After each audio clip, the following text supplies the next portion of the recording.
Kait kikoito anan ketebolen en betutab rani motion nebo koistoen boisiet Deputy President nebo emetab Kenya Geoffrey Rigathi Gachagua. Kibwezi West MP Ecomas Mwengi Mutuse kokamuveni motion inotok en parliament nekoindochin Speaker Moses Wetangula. Kakitebolen motion inotok ole kakimwoitoen Gachagua kele ireu sasisiet ak bororiondit en emonitok bo Kenya komugul. Kinerekyin kora Gachagua en akobo kiit netinye konorwetab tuguk cheitito olietab 5.2 billion en kasarta notok nenwach nebo kenyisiek oeng kityok. Kiit neibu eyebrows anan tebutik en biik chechang koboto kandoik. Kasoman Mutuse kainutik tugul cheitito 291 chekoimuch kosainen anan konde siyet motion initok ole tetat keisto Rigathi en ofisinyi. Kainutik anan kandoik chekaimuch kesimchi kangesomani kainutik chotok ko koboto Millie Odhiambo, Majority Leader Kimani Ichungwah, Mohammed neki former Uasin Gishu Woman Rep Gladys Sholei, Woman Rep nebo Busia Honorable Ruth Kimilili MP Didmas Barasa ak kandoindetab Jubilee Party Sabina Chege.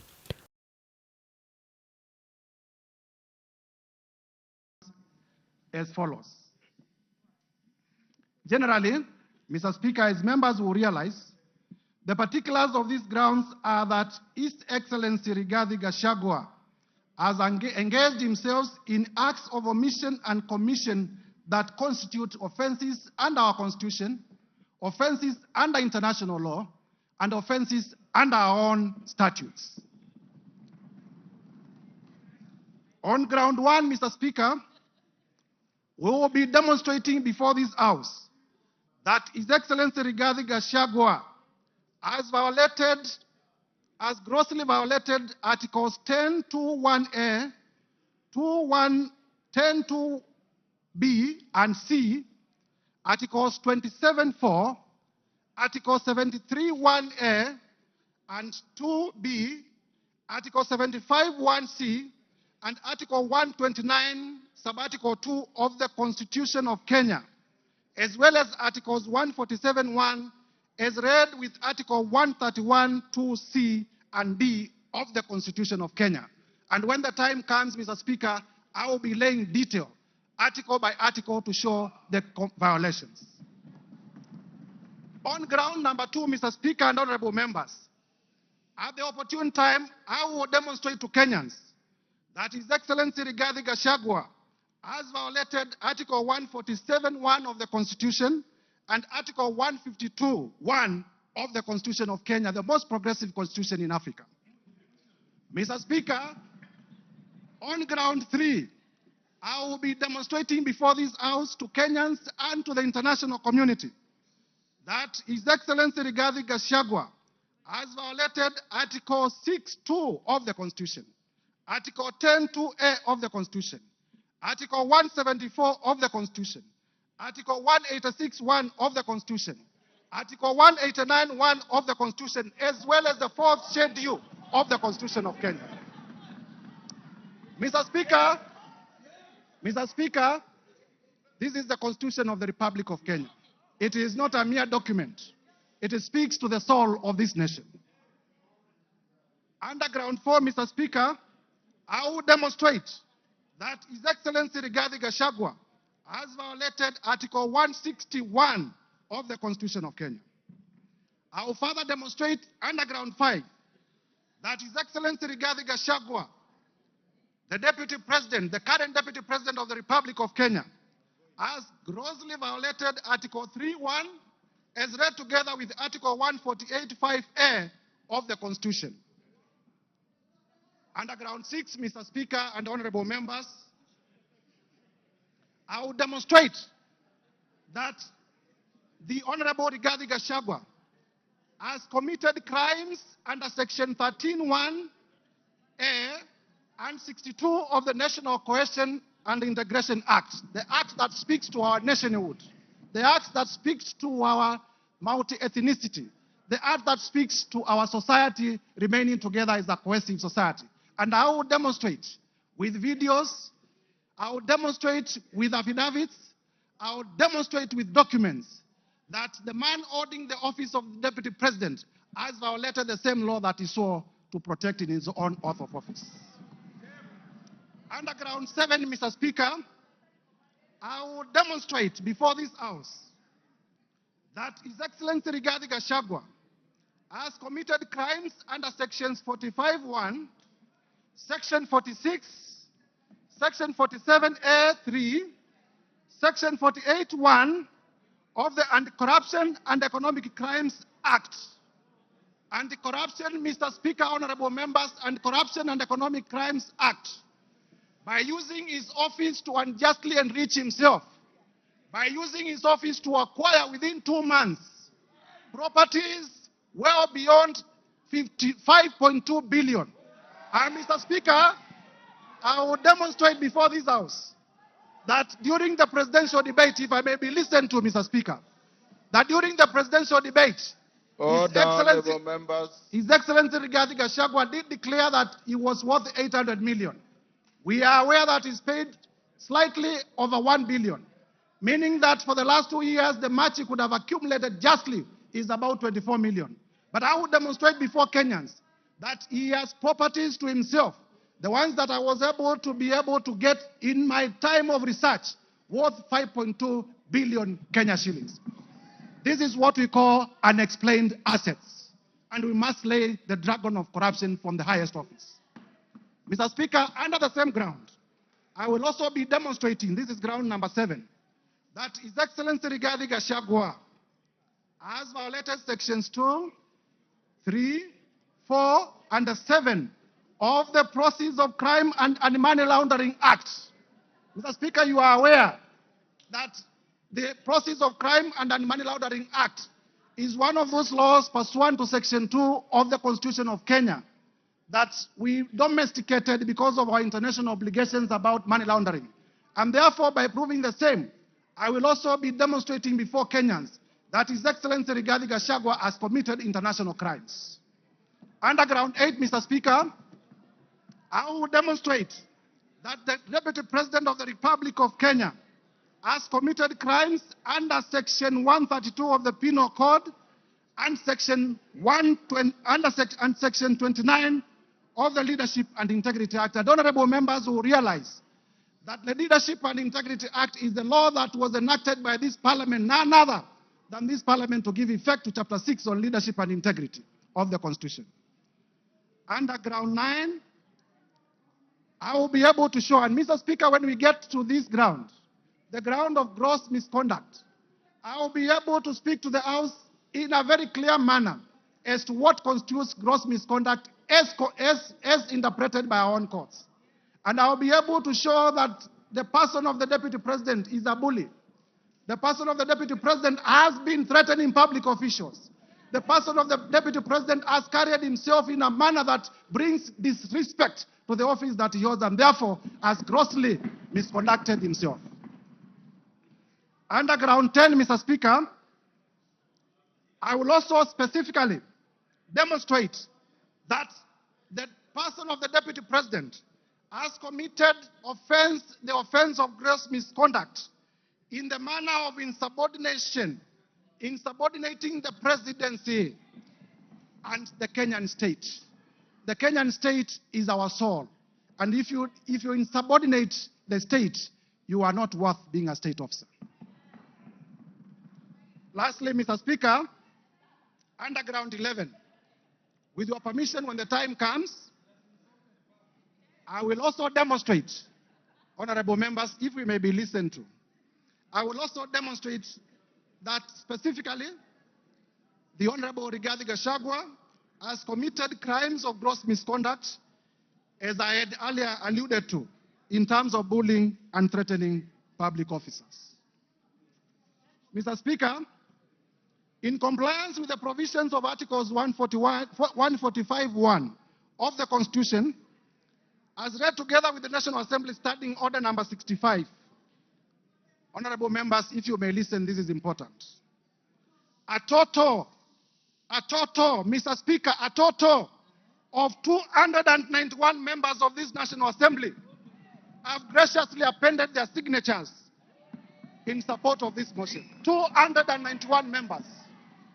Mr. Speaker, it will be remembered, Mr. Speaker, it will be remembered that at this stage of moving the motion, the requirement of the law is that the motion should be supported by 1/3, translating to about 117 members. However, Mr. Speaker, we have 291. I therefore wish to thank my colleague members of Parliament for supporting this motion to over 83%, way beyond the required threshold of two-thirds, which is 67%, that is required at the next stage of voting for this motion. So, Mr. Speaker, there are times when we used to say this is an open and shut case. Mr. Speaker, sir, as a requirement of our standing orders, please allow me to read the names of the members who have signed in support of this motion.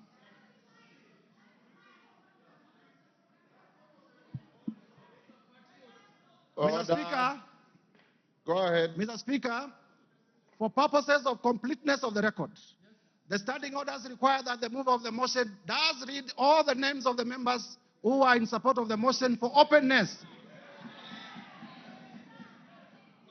And I therefore read the name of the patriots, borrowing from Senior Peter Kaluma. Mr. Speaker, I began with myself.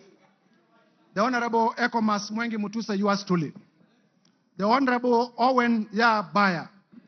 The Honorable Japheth Nyakundi. Matthias Robi. Kimani Ichungwah, member for Kikuyu and Majority Leader. Abdul Rahim Daoud. Patrick Munene Ndwiga. Eric Wamombi, the member for Madera. George Kariuki. Kili Daniel Karido. Dorothy Mudhoni Ikiara. Wangi Kiunjuri. Boro Ambore. Elizabeth Kairemia. Edwin Mugo Kishoke. Rindikiri Mugambi. Jane Kagiri. Ann Murada. John Paul Murigi. Gikaria David. John Kirago. Mary Mainge. Alice Nganga. Wambugo Wainaina. Mashua Waidaka. Kuria Kimani. George Kitonga Murugara. Simon Nganga Kingara. John Kiaria Wainaina. Shadrach Mwiti. Honorable Joseph Wainaina, nominated. Betty Maina. Geoffrey Kiringa Waroko. Roko. Gigi Kagombe. Julius Taitumu. Duncan Maina Madenge. Kwenya Dhoko. John Juguna Wanjiko. John Kanyuithia Mutunga. Honorable Junet Mohamed, the leader of minority. Honorable Mohamed Abdikadir. Honorable Yakub Ado. Honorable Richard Ken Chonga. Honorable Ali Wario. Honorable Ruwaida Obo. Honorable Hamisi Chome Abdi. Abdikadir Mohamed. Zamzam Mohamed. Rashid Benzimba. Said Buya. Peter Shake. Peter Masara. Misi Juma Mboko. Joyce Osogo Bensuda. Fatuma Masito. Mohamed Machele. Aduma Owor. Jerusha Momanyi. Honorable Dr. Professor Gogo Lilian. Millie Odhiambo, the one and only. Honorable Irene Mayaka, my sister. Honorable Dick Maungu. Honorable Joshua Oron. Honorable Walter Owino. Honorable Patrick Osero. Honorable Molfason Barongo. Mark Ogola Nyamita. Tom Ondege. Gisairo Ombane. Oku Kaunya. Rosa Mbuyu. Charles Were. Fatuma Mohamed, Paul Abuor, Badu Twalib, Dr. Charles Ochieng, Caleb Amisi Luyai, Elisha Odhiambo, Farah Maalim, Elijah Memusi Kanchori, Kakuta Maimai Hamisi, Aden Daud Mohamed, Honorable Wanjala, Honorable Peter Orero, Honorable Martin Peters Owino, Honorable George Peter Kaluma, Honorable TJ Kajuang, Chiforomondo Mwangale, Honorable Donya Doris, Stephen Mogaka, Felix Odiwor, Geoffrey Odanga, Honorable Tim Wanyonyi, Honorable Christine Ombaka, Honorable Hussein Weitan, Honorable George Aladwa, Joseph Oyula, John Bwire, Omar Mwinyi, Catherine Omanyo, Danson Mwashako of Wiper Party, Innocent Mugabe, Charles Nguna, Mwingi West of Wiper Party, Honorable Elsie Muhanda, Honorable J.L. Sunguli of Kilgoris, Honorable Udgun Siad, Honorable Dr. John Ariko, Honorable Tindi Mwale, Otiende Amolo Senior Counsel. Mr. Speaker, the House takes notice that Honorable Otiende Amolo is one of the makers of the Constitution that we are implementing. Honorable Christopher Aseka, Honorable Paul Ekwon Nabuin, Honorable Nicholas Gikor of Turkana East, Honorable Yusuf Mohammed, Honorable Abdgadir Hussein Mohammed, James Koyo, Sarah Paulata Korere, Honorable Umker Arun Mohammed, Honorable John Nikal. James. Yes, my sincere apologies. For the correctness of the record, this is Honorable Dr. Professor James Nikal, the member for Seme. Honorable Daniel Manduku, Honorable Mohamed Ado, Honorable Wario Guyo, Honorable Paul Katana, Maurice Kakai Bissau, Emmanuel Wangwe, Bernard Shinyali, my friend Nabi Nabwera, Patrick Makau Kingola of the Wiper Party Mavoko constituency, and Commissioner of the Public Parliamentary Service Commission, very able, voted by members of this House. I thank you in a special way, my senior brother. Honorable Shakil Shabil Hamed, Honorable Aden Kainan, Honorable Dr. Aden Kainan, Honorable Fatuma Jeho, Honorable Amina Munyazi Laura, Honorable Gertrude Mbeyo, Honorable Adipo Akwome. Mr. Speaker, if you allow me, I can have a sip of my water. Go ahead.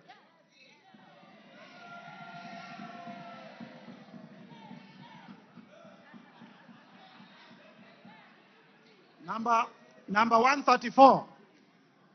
Number 134, Abdi Omar Shurie, the chairman of the Committee of this House on Public Debt. Honorable Tom Oluoch, the member for Dagoretti Beatrice Elachi. Honorable Samuel Arama, Honorable Guyo Jaldesa, Professor. Honorable Anton Kibagedi, my brother. Honorable Samuel Atandi, my brother. Honorable Ruth Busia. Honorable Ruth Odinga. Honorable Speaker, if you will indulge me, I'll add something on security. But before that is on Standing Order 85, Honorable Speaker. 85-2, which Honorable Speaker would beg, even as you guide members, that members listen, that it shall be out of order to anticipate the debate of a motion of which notice has been given by discussion upon a substantive motion or amendment and all that is said in the standing orders, Honorable Speaker. And I say this, Honorable Speaker, because I know we are in an open and transparent society, and many of us will be invited to media stations to discuss this impeachment motion which notice has been given today. Just to caution members that it will be completely out of order to discuss the substance of the motion in media stations before debate, as is contained in our standing orders. So when we're invited to media stations, maybe we be guarded in what we discuss, so that we do not go into the substance of the motion until we are done with debate. After debate, Honorable Speaker, we are all at liberty to discuss, and that includes, Honorable Speaker, both those who have appended their signatures, like myself, and the other few who have not appended their signatures, Honorable Speaker. The 58 members who have not appended their signatures. Honorable Speaker, just to add on to what the Honorable Farah and Honorable Junet have said, Honorable Speaker, the security of members of Parliament is paramount. Honorable Speaker, I say that looking at you, because you know on the 25th of June this year, Honorable Speaker, none other than yourself, you were a target, and you know that. And not a target for harm, but a target for elimination based on the position you hold as Speaker and the ranking order should anything happen to the President or the Deputy President, Honorable Speaker. Honorable Speaker, I want to beg that you take with a little more weight the issues raised by Honorable Junet and Honorable Farah Maalim, because, Honorable Speaker, we have seen it on social media. We have been told by certain quarters that before March of 2025, they say bendera itapepea mlingoti nusu. Honorable Speaker, these are weighty issues. And I hear what Honorable Farah Maalim is saying on the security of the President, and we have no business to advise the Inspector General and the Director of the National Intelligence Service on what to do. But for members of this House, all the 349 of them, Honorable Speaker, you must direct the Inspector General of Police, who was approved by this House less than a month ago, to ensure that when this House is sitting within the precincts of Parliament and even outside and including committees of this House sitting, Honorable Speaker, members are secured. Thank you. And even in their homes, Honorable Speaker, they are secured. Because, Honorable Speaker, I say this, being privy to the information that I was privy to and you are privy to on the 25th of June, and knowing, Honorable Speaker, that as Honorable Junet has said, we are not dealing with an ordinary matter, we are not dealing with an ordinary man, we are dealing with a black man with a very black heart. Thank you, Honorable Speaker. Robert Ngeno, Pororiet TV.